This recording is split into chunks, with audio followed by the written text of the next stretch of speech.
রাঙামাটির পৌর এলাকায় বসবাস করেও নাগরিক সুবিধা থেকে বঞ্চিত উলুছড়া সহ কয়েকটি গ্রামের বাসিন্দারা উন্নয়নের ছোঁয়া লাগেনি সেখানে। এখনও যাতায়াত করতে হয় বাঁশের সাঁকো দিয়ে। সেতু আর সড়কের অভাবে জনদুর্ভোগ চরমে। কর্তৃপক্ষ আর জনপ্রতিনিধিরা শুধু আশ্বাস দিয়েই যাচ্ছেন।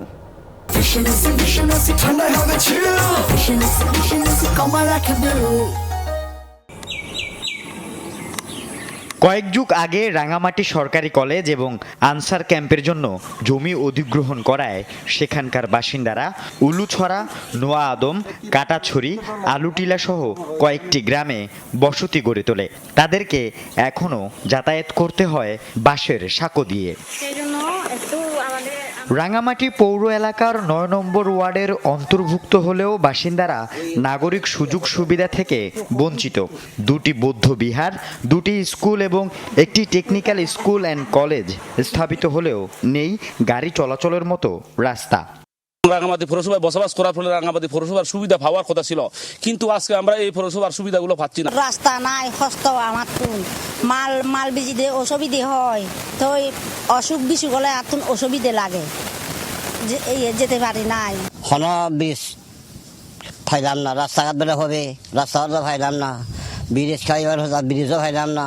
অসুখ বিসুখ হলে অ্যাম্বুলেন্স আসতে পারে এবং মিনি ট্রাক আসতে পারে, যাতায়াত যেন আমরা ঠিকমতো করতে পারি। জন্য আমরা ভালো মোটে একটা সরকার পক্ষ থেকে একটা বড় ব্রিজ চাই। সেতু ও সড়কের অভাবে স্থানীয়দের ভোগান্তি চরমে। অবহেলিত এই অঞ্চলে লাগেনি উন্নয়নের ছোঁয়া। এই ব্রিজটা ভেঙে একটা নতুন করে ব্রিজ করা হোক, যে ব্রিজটা দিয়ে এখানে fire service, ambulance, mini truck সহ বিভিন্ন পণ্য পরিবহনের জন্য সুব্যবস্থা করা হয়। সেটা একটা ব্রিজ এই এলাকার মানুষের প্রাণের দাবি। জনদুর্ভোগ নিরসনে সেতু এবং সড়ক নির্মাণ সহ অবকাঠামোগত উন্নয়নে পদক্ষেপ গ্রহণের আশ্বাস কর্তৃপক্ষের। উন্নয়ন সংস্থা রাঙামাটি জেলায় অনেক জায়গায় কাজ করছেন।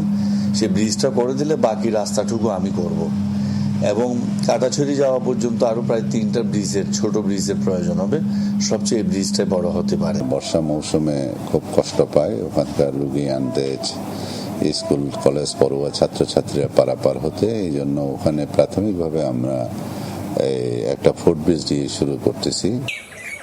আল আমিন শিকদার, যমুনা নিউজ।